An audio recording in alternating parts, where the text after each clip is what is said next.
अस्सलाम वालेकुम जी। आज आपके भाई ने लाहौर में ब्रांड का छुपा हुआ गलियों में गोदाम ढूंढ लिया है, तो आए आपको भी दिखाते हैं वो गोदाम। ये है भगवानपुरे का 7 नंबर स्टेशन। इसके बिल्कुल साथ ही आप देखें ना तो ये है फजल स्वीट वाली गली। फजल स्वीट वाली गली आपने सीधा अंदर आ जाना है, यहाँ से आपने कहीं पे भी नहीं मुड़ना, बिल्कुल सीधा ही जाना है आपने। यहाँ से बिल्कुल सीधा जाना है आपने। ये देखें तो ये आपके पास आ जाएगा पार्क, इसका नाम है सुरैया जबीन पार्क। ये पार्क आपने सीधा क्रॉस कर लेना है।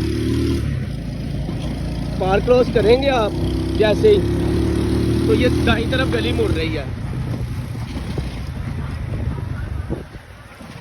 ये गली आप आ गए हैं। साथ ही यहाँ से आपने लेना है लेफ्ट में देखें ये गली, ठीक है। इस गली से आपने ले लेना राइट। जैसे ही राइट लेंगे वो बिल्कुल सामने गली में ब्रांड का छुपा हुआ गोदाम है, ठीक है, जहाँ पे ओरिजिनल ब्रांड के